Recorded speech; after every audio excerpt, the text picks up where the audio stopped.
चलिए आज एक बहुत बड़े सवाल का जवाब ढूंढते हैं। अगर हम इंसानियत के पूरे ज्ञान को एक जगह इकट्ठा कर दें, तो वो हमें सबसे बड़ी चीज यानी जिंदगी के बारे में क्या बता सकता है?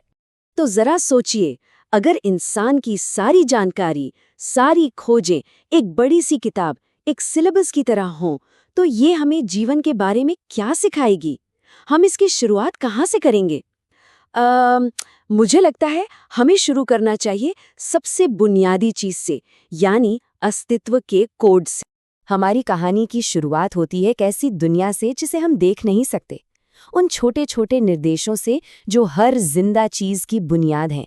सब कुछ यहीं से शुरू होता है, हमारी जीन्स की उस बहुत ही खूबसूरत और उतनी ही जटिल भाषा से। यही वो चीज है जो तय करती है कि हम कौन हैं। इसे आप जिंदगी की प्रोग्रामिंग लैंग्वेज कह सकते हैं। तो ये सिलेबस हमें बताता है कि जीवन की एक भाषा है, अपनी एक वर्णमाला, और वो है डीएनए, आरएनए और हमारा जेनेटिक कोड। यही हमारी पूरी बायोलॉजिकल कहानी लिखते हैं। और ये जो मुश्किल से नाम दिख रहे हैं ना, इनको आप उस कहानी के कॉमा, फुल स्टॉप समझिए। वो छोटी छोटी बारीकियां जो हम में से हर एक को यूनिक बनाती हैं। पर सबसे दिलचस्प बात क्या है पता है? ये सिलेबस सिर्फ इस कोड के बारे में नहीं है, बल्कि इस बारे में भी है कि जब इस कोड में गलतियां होती हैं तो क्या होता है और उन्हें ठीक कैसे किया जाता है। देखिए, जिंदगी का ये कोड कोई परफेक्ट चीज नहीं है। कभी कभी इसमें गलतियां हो जाती हैं, जिन्हें हम म्यूटेशंस कहते हैं। लेकिन कमाल की बात यह है कि हमारे सिस्टम के पास इन गलतियों को सुधारने के भी बहुत शानदार तरीके हैं। मतलब जिंदगी सिर्फ होना नहीं है, जिंदगी लगातार खुद को बनाए रखना और बदलते रहना भी है। अच्छा, तो इस कोड से आखिर बनता क्या है? चलिए, अब इस छोटी सी माइक्रोस्कोपिक दुनिया से जरा बाहर निकलते हैं और देखते हैं कि ये कोड कैसे एक पूरे इंसान को शक्ल देता है।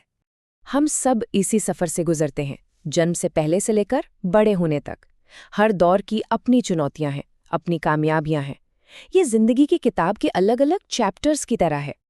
और इस सफर पर आगे बढ़ने के लिए, इस गाड़ी को चलाने के लिए फ्यूल तो चाहिए, है ना? तो हमारा सिलेबस हमें ये भी सिखाता है कि एक बैलेंस डाइट, एक संतुलित आहार हमारे शरीर को वो सब कैसे देता है जो उसे बढ़ते और सेहतमंद रहने के लिए चाहिए। लेकिन इंसान सिर्फ एक शरीर तो है नहीं, और न ही वो अकेला रहता है। तो चलिए अब एक अकेले इंसान से आगे बढ़कर उन जटिल समाजों को देखते हैं जिन्हें हम सब मिलकर बनाते हैं। और इन समाजों को एक साथ जोड़कर क्या रखता है? भाषा। ये हमारी संस्कृति की नींव है। सिलेबस में तो चीनी और सिंधी जैसी भाषाओं पर पूरे पूरे सेक्शन है। ये दिखाता है कि हम अपनी डाइवर्सिटी को कितनी गहराई से समझने की कोशिश करते हैं। भाषा वो धागा है जिससे समाज का पूरा ताना बाना बुना जाता है। अब ये देखिए, ये एक बहुत ही दिलचस्प आइडिया है। भारतीय मानव विज्ञान में एक कॉन्सेप्ट है, प्रकृति मानव आत्मा कॉम्प्लेक्स। मतलब ये कोई तीन अलग अलग चीजें नहीं हैं। हमारा माहौल, हम इंसान और हमारी मान्यताएं, ये सब आपस में ऐसे गुंथे हुए हैं कि एक को दूसरे से अलग करके समझना नामुमकिन है। सब एक दूसरे पर असर डालते हैं। तो बात साफ है, हमने अपने सामूहिक जीवन के हर एक पहलू को समझने के लिए ना जाने कितने विषय बनाए हैं। हमारी कहानियों और कानूनों से लेकर हमारे मीडिया और कला तक, हर विषय इंसान होने के अनुभव का एक जरूरी हिस्सा है। पर शरीर और समाज से भी आगे, हमारा ये सिलेबस इंसान की सबसे गहरी खोज की तरफ जाता है। और वो खोज है मतलब की तलाश, यानी जिंदगी के अर्थ की खोज। इसकी एक झलक हमें धर्मों के अध्ययन में मिलती है, जहां हम अलग अलग विश्वासों, उनके साहित्य और समाज पर उनके असर को समझते हैं। ये हमें दिखाता है कि इंसानियत ने आध्यात्मिकता के कितने अलग अलग रास्ते खोजे हैं। और फिर एक दूसरा रास्ता है दर्शन शास्त्र का, फिलॉसफी का। ये तर्क और विवेक का इस्तेमाल करके फर्ज, आत्मा और खुद अस्तित्व के होने या ना होने जैसे बड़े और मुश्किल सवालों से जूझता है।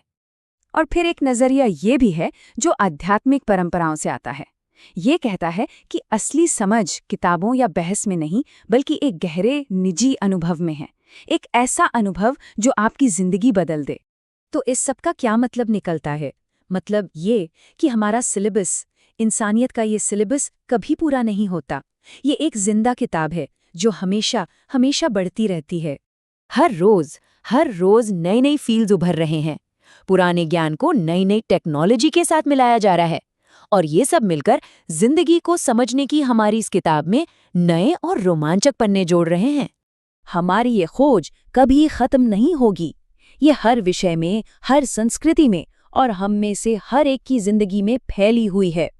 तो आखिर में हम कहाँ पहुँचते हैं? हम इस एहसास पर पहुँचते हैं कि इंसान होना असल में सीखते रहने का ही दूसरा नाम है।